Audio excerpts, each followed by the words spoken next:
Assalamu alaikum wa rahmatullahi wa barakatuh. Thank you, YouTube. Thank you, all subscribers, viewers, and supporters of my channel. And to all my Muslim brothers and sisters all over the world, if you are in the mosque for the Friday prayer khutbah or attending any religious lessons for that matter, please do not watch this video. I thank you very much. I love you for that, and I wish all of us Jannah tonight. Now, here I am for you again in part 4 of this series on environmental compliance for the construction work or works. In this part, I'm bringing us all to take a look and observe what the EQA 1974 has to say with regards to the water pollution. Okay, so for those who are involved in the construction sector, please take note and identify how your work, your site, or your project is subscribing to this law. Okay, so let us go on. As far as the EQA is concerned, there are two subsidiary regulations in this particular legislation. Okay, the EQA itself, Environmental Quality Act 1974.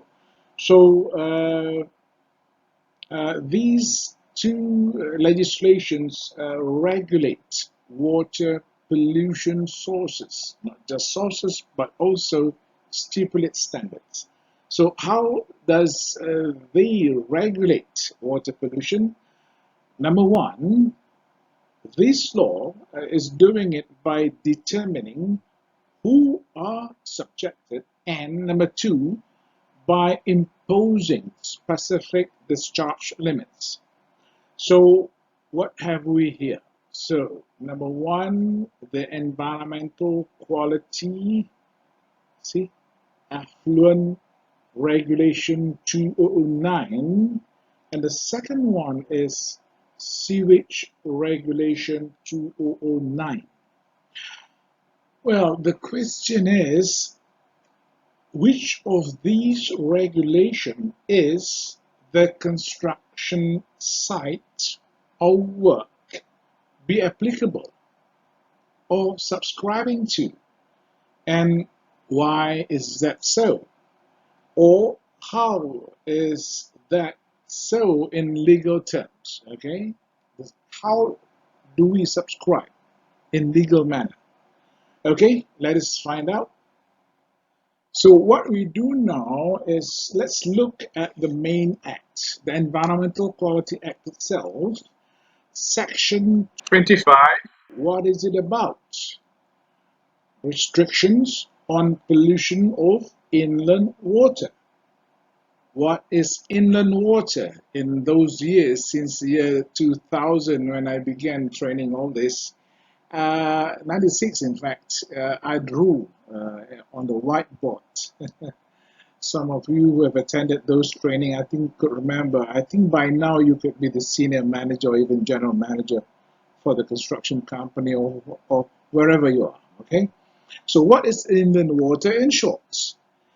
From the spring, you know, the spring over the mountain, right up to the lowest astronomical tide of the land, which is at the beaches, the lowest point at the beach, that is called lowest astronomical tide. Between that and where the groundwater comes out as spring to form the river, those within that span of waterways are inland waters. Okay, so legally speaking, we are not allowed to discharge or release any environmental hazardous substances into our lakes, rivers, wells, ponds, estuarine, mangrove swamps, wetlands, marshes, catchment areas, etc. Okay? More than what is stipulated or rather gazetted in those two regulations, which we saw earlier, which is Sewage and Industrial Effluent Regulation, which represents what is meant by the term acceptable conditions specified under Section 21 over here. So these two regulations, sewage regulations, are the brainchild, literally, of Section 21. Okay? So this diagram is about how water is being filtered and reused and eventually produces forms of sludge, which is regarded as schedule waste. And this diagram is actually when we were doing training for the construction of smart tunnel and also the Sungai Buloh Kajang MRT. They got to bore tunnels. Some parts are sandstone, some parts are granites, beneath, underneath the Canny Hills in Kuala Lumpur. So they have a very good system over there. Now we're not going to talk about that. We'll go on. So here are the two regulations again. Let's observe the Industrial Effluent Regulations 2009. Right? Who is subjected? Look, this is a word of the law.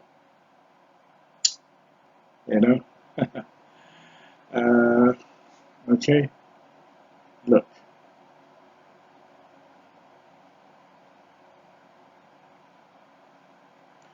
Almost any premise or sites who are not listed or subjected in the first schedule. So exemption in the first schedule, okay? We'll take a look at this shortly. So at this point, imagine water releases from our construction work. See anything yet? Do you see washing, construction, rinsing, mixing, and then cleaning, and then rinsing? For example, the wash through, just a conspicuous, make it obvious, those wash through, yeah? Or when the building is up, start putting on tiles, building floor cleaning with some acids or abrasive liquid chemicals. Okay, so hang on there. Okay. Let's now check Sewage Regulation 209. Assuming that our project or your project, you have living quarters, okay, living quarters or hostels for workers, okay, do the sum of their population in the sites amounts to 150 population equivalent. Civil engineer, you know this best. Okay. Well, from my personal experience, no, I don't see that. Normally, these quarters and hostels are a number, but less than 150. If you have more than 150, then you're big. Okay. So usually it's less than 150, right? So it's subjected to this particular regulation, because housing and commercial development, they've got their own sets under Sewerage Act, and also they got to comply to this as well. So, by the way, what is effluent and sewage? Is there any definition? So, here they are. Yeah, definitions by this law. Industrial effluent, check this. From where? Look.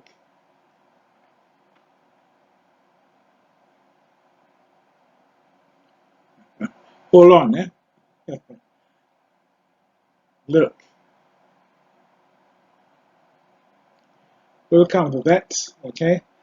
This law specifies sources of wastewater which renders them as industrial effluent, right? Now, what is sewage? The other end. Okay, look. I think you know this, or this is from that human business thing, right? What about mixed affluent? Now we have got mixed affluent over here. It's a combination of both. Simple as that. So, what about construction work? Where and how does it fit in? That's a question. Let's take a deeper look into the criteria of these two regulations.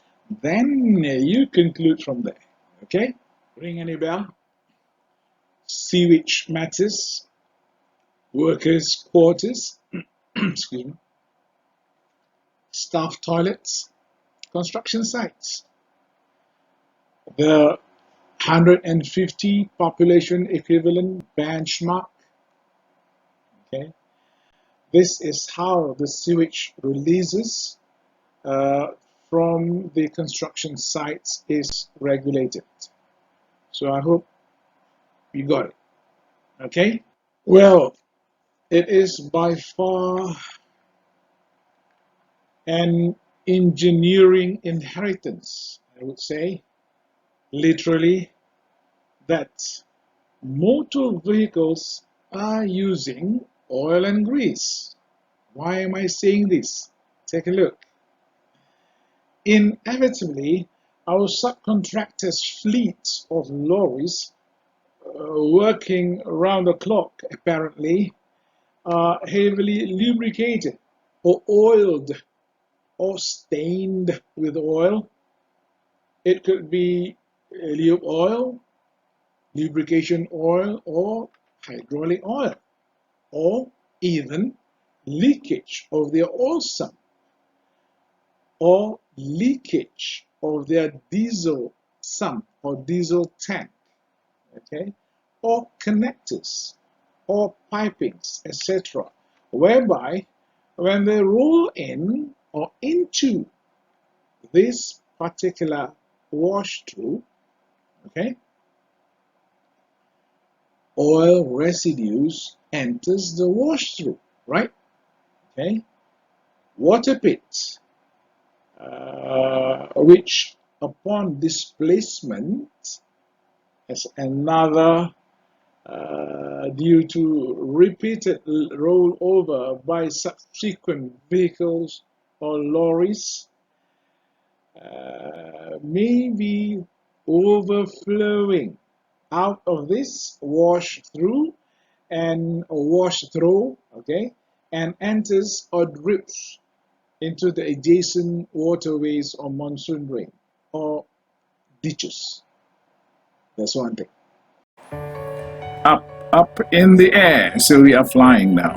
Pakcik sebenarnya nak share gambar ni sebab Pakcik quite close dengan auditing tapak-tapak pembinaan dan di sini saya dapat melihat these particular main contractor or subcon, I believe project proponent, the owner di sini very high level commitment dalam bab pemeliharaan dalam sekitar. They are good.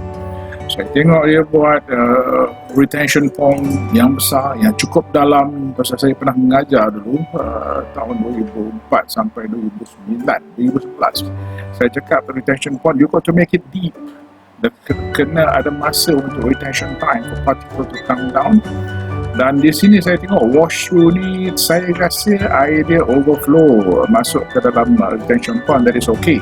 Tapi sebelum itu dia ada overflow. Saya rasa dia masuk some kind of innovative punya perangkap minyak. Kalau tengok sebelah kanan, warna air dia a bit dark, dan saya rasa itu ada sikit rancidification yang berlaku.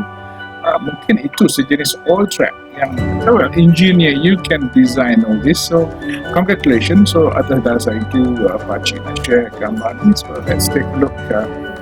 We go on with our education. All right, so let's go. So do you see the issue? oil, and grease.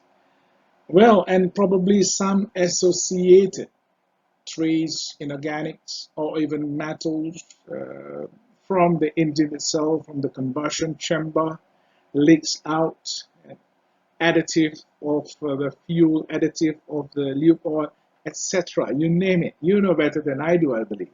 Okay, so please ponder upon this. For details of the interpretation of this particular Regulation 3, kindly browse through my channel. I have already published them. Okay, so this particular session is focusing on construction, but details of this, please browse through. So what's next? Let's take a look at groundwater control. Okay, in well, in some construction phases, it's just my personal experience, grouting chemicals are being used. So since we are discussing this, let me just remind ourselves that the discarded form of grouting chemicals, uh, their respective leftovers, and used containers or mixing bins, for that matter, or even utensils, are regarded as environmental hazardous substance. So no entry into any inland water. In fact, they are, as you can anticipate, classified as schedule list. I believe you have this experience and you know better than I do. So please remember this. Um, And please take care of this matter as well. We don't want any surprises, right, by the authorities. So this is another interesting, talking about water pollution as well. So in groundwater control, it is our responsibility to ensure that we do not deviate or modify flow directions or flow patterns, or in simple terms, tamper with the existing ecological balances with respect to the groundwater ecosystem. This is crucial. I'm saying this before it's too late. Okay? So, inevitably, sometimes in construction, we got to use them. Fine. If we use them, clean them, and return them, but if we have to block them up, please find a pathway which they can reconnect and that their overall flow is not interrupted. There is a flow like a canal system underground. The saturated parts of the soil, that is groundwater, it is dynamic. Okay, I've said what is important. Okay, otherwise, if we do not join them literally, since we have blocked them, if we do not reconnect them literally, the groundwater flow gets distorted and causes serious imbalance of the ecosystem. It's too big, too huge a subject to talk in this video. It's an entire ecological system which consists of numerous ecological systems within the ecosystem. How do I say that?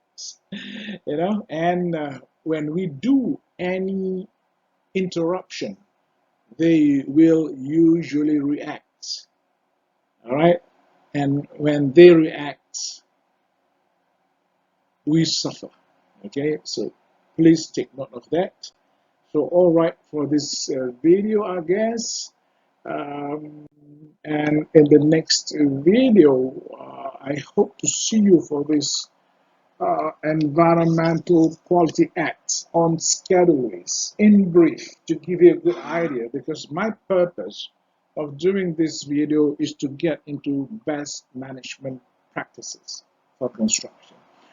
Thank you very much, YouTube. Thank you, subscribers, viewers, and supporters of this channel. Uh, Please clear your conscience. If you think this is beneficial to you, if you need more of this, please subscribe. All right.